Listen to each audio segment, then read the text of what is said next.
From the 1011 Now Alert Center, this is Morning Pulse. Good morning. This is Craig Allison with your Morning Pulse for Friday, March 27th. Before we get into our stories for you this morning, we'll give you our question of the day. Question is, about 30% of people say if you do this in their car, they're not going to be too happy about it. What is it? Answer is put your feet up on the dashboard. This is definitely something I've seen people pretty split about. People either relaxed about it or just very antagonistic about it. So definitely be on the lookout if you're riding shotgun in your future. But that being said, if you want to participate in our question of the day, be sure to put your guesses as well on our 1011 Facebook page. We read off guesses and the answer on 1011 this morning. But that being said, let's get into our top 6 stories for you this morning, starting off with national news from breaking overnight. The Senate approved a measure to fund most of the Department of Homeland Security, giving into the Democrats' key demand to keep ICE separate. Measure moves the nation a step closer to ending the partial government shutdown and getting TSA workers paid as travelers face hours-long wait times.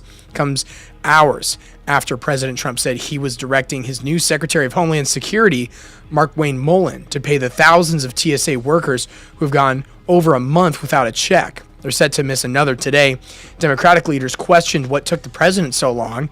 The Senate bill now moves over to the House, and the Senate adjourned for its 2-week recess overnight after approving the DHS funding measure. So, again, that being said, still expect to see TSA wait lines continue to be slow and slogging through this morning, especially for those of Husker Nation that might be traveling back from Houston. This is definitely going to be one story that we're going to keep our eyes on, so be sure to stick with us at 1011 Now as we continue to follow this developing story.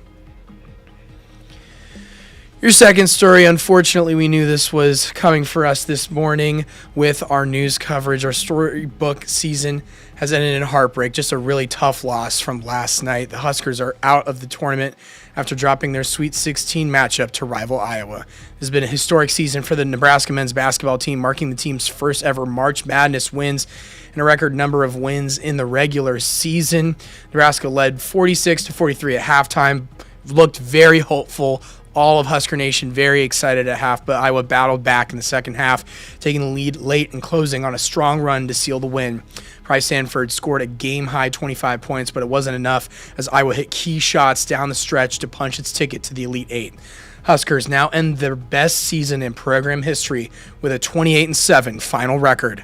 Obviously, it's the end of our season, so there's going to be some heartbreak for sure, especially with that game, and it really felt like we should have won that. You know, these guys will be a part of history of Nebraska basketball forever for winning the first NCAA tournament game, getting to the Sweet 16, most wins in the history of the program, highest ranking. They just did so many things to elevate our program. More than 10,000 fans piled into the Toyota Center last night, and our 1011 team in Houston says Nebraska fans far outnumbered Iowa fans. Though many were left stunned, some even in tears by the end, last night's game was a perfect reminder that Husker Nation remains strong in spirit and travels incredibly well. Probably any other school, I'd like to see any other school travel as well as Husker Nation does. The Reds certainly turned out for the match. The third story for you this morning, 2 more wildfires have sparked in western Nebraska, this time in Grant County. And we first brought you the beginnings of these yesterday morning on 1011 this morning, as well as Morning Pulse's episode from yesterday. But that being said, the Ashby and Minor fires burned parallel to each other and forced evacuations in Ashby and Hyannis. Those orders have since been lifted. Authorities say the Ashby fire spread quickly through toward the south, burning close to areas charred by the historic Morrill wildfire. At last update, the Ashby fire has scorched more than 34,000 acres. Meanwhile, the Minor fire south of Hyannis burned at least 15,000 acres. One Grant County resident tells us they had little time to react as flames moved in and forced evacuations. We got a call from my daughter who lives on a ranch west of us, and she said, "Mom, I can see a big glow in the sky, and I'm worried about you guys." So we got up and got dressed, and then shortly after that, Hyannis Fire and Rescue knocked on the door and said, we're evacuating. So I got my marriage license and my dog, and we left. It's a sad and unfortunate but tough reminder that fire season is still in effect. So this is one thing that we just need to constantly pay attention to across the state. In a Facebook post, Governor Jim Pillen says he is ordering state assets to the area to support local firefighters. Citywide burn ban was also extended to April 10th.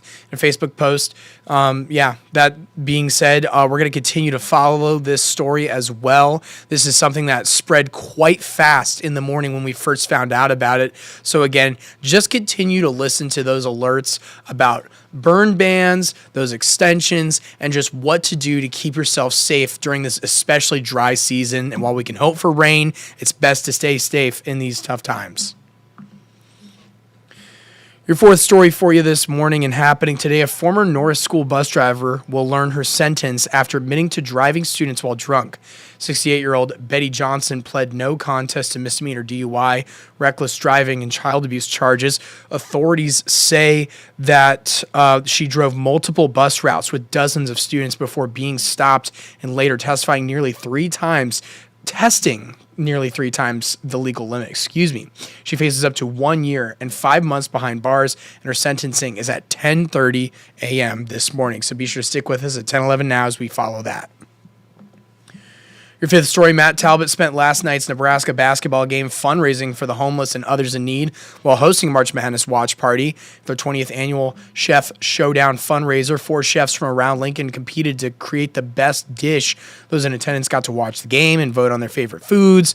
Former Husker basketball player and current Matt Talbot kitchen manager was at the event, and he was one of the first to play for the Huskers in the NCAA tournament back in 1986. Pretty neat stuff, and amid an increase in homelessness and rising food prices over the past few years, Matt Talbot says it's getting harder to provide meals to the community each day. That's why last night they launched a $2.5 million campaign to ensure their programs can stay up and running. We've got more details on this on our website at 1011now.com. We've had a lot of sad news this morning, but we need to look forward, try to look on the brighter side. Matt Rule, he was in Houston last night supporting the basketball team, but just yesterday morning, he was here in Lincoln getting Nebraska ready for their red-white scrimmage. That's this weekend.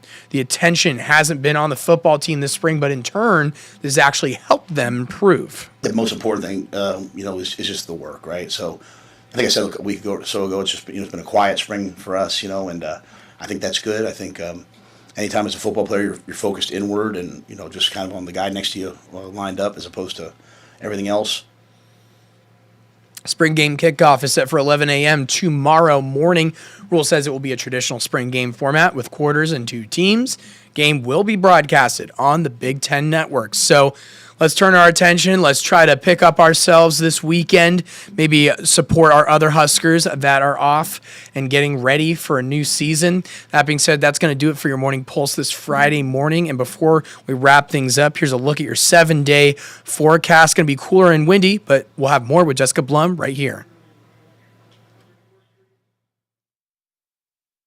Good morning, everyone. Meteorologist Jessica Blum here in the Severe Weather Center to talk about your cooler Friday forecast. High temperatures are only going to be in the lower and middle 50s, with at times a bit breezy of a north wind, gusting around 20 to 30 miles per hour. It will be mainly sunny, but a chilly sunshine for this time of the year.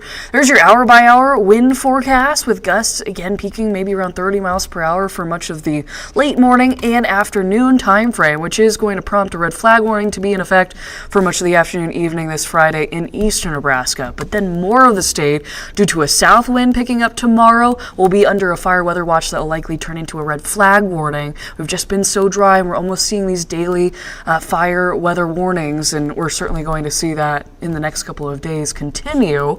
But we'll be on a warming trend this weekend. The spring game looks seasonally chilly, but we will warm closer to 80 degrees by Sunday.